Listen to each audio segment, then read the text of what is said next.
намояндаи созмони амнияту ҳамкорӣ дар Аврупо дирӯз аз мақомоти Тоҷикистон хост қарори худро дар бораи бозхондани иҷозатномаи кори хабарнигори радиоозодӣ Барод Юсуфӣ бозбинӣ кунад.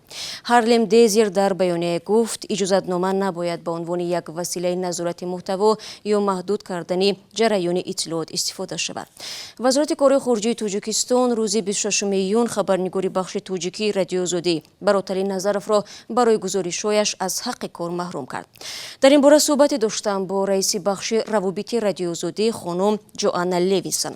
дар ибтидо аз ӯ пурсидам ки боздоштани иҷозаи кори Барод Юсуфӣ барои радиои Аврупои озод, радиои озодӣ чӣ маънӣ ва чӣ таъсире дорад?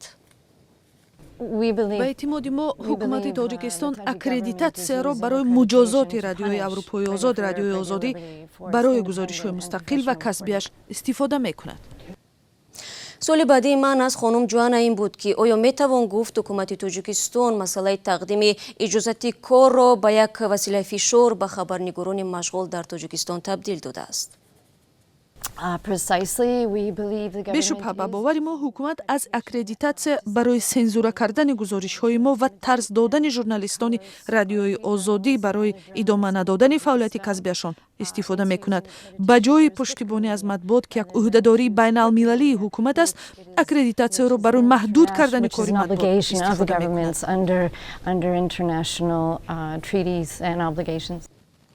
баъдан ман аз хонум Джоанна пурсидам ки чӣ аксулъамале аз мақомоти Тоҷикистон метавон интизор буд, ба виҷа баъд аз он ки дар ин масъала созмони амнияту ҳамкории Аврупо ва дигар расонаҳои хабарӣ вокуниш нишон доданд.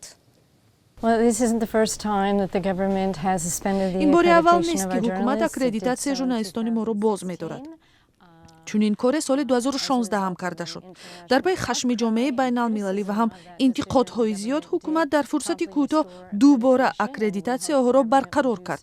умедвор ҳастем ки ҳукумат ин дафъа низ чунин хоҳад кард. мо қаблан аз пуштибонии созмонҳои байналмилалӣ арзи сипос карда будем ва умедворем ки ин дафъа низ ба мо кӯмак хоҳанд кард. онҳо бояд бидонанд ки